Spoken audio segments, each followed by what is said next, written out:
أعوذ بالله من الشيطان الرجيم. بسم الله الرحمن الرحيم. يا أيها المزمل قم الليل إلا قليلا نصفه أو انقص منه قليلا أو زد عليه ورتل القرآن ترتيلا إنا سنلقي عليك قولا ثقيلا إن ناشئة الليل هي أشد وطئا وأقوم قيلا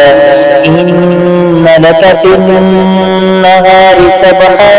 وطويلا واذكر اسم ربك وتبتل إليه تبتيلا رب المشرق والمغرب لا إله إلا هو فاتخذه وكيلا واصبر على ما يقولون واهجرهم هجرا جميلا وذرني والمكذبين أولي النعمة ومهلهم قليلا إن لدينا أنكالا وجحيما وطعاما ذا غصة وعذابا أليما يوم ترجف الأرض والجبال وكانت الجبال كثيبا مهيلا إنا أرسلنا إليكم رسولا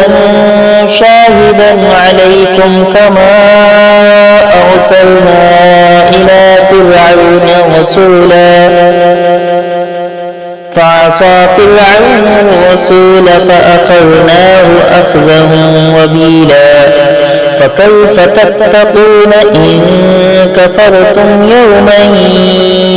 يجعل الولدان شيبا السماء منفطر به كان وعده مفعولا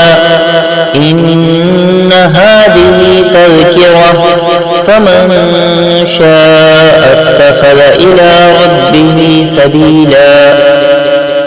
إن ربك يعلم أنك تقوم أدنى من ثلثي الليل ونصفه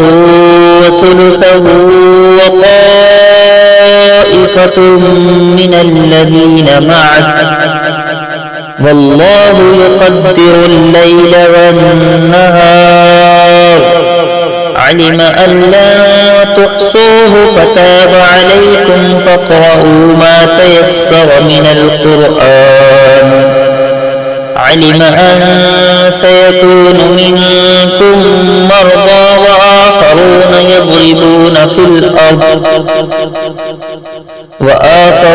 يضربون في الأرض يبتغون من فضل الله وآخرون يقاتلون في سبيل الله فاقرؤوا ما تيسر منه وأقيموا الصلاة وآتوا الزكاة وأقرضوا الله قرضا حسنا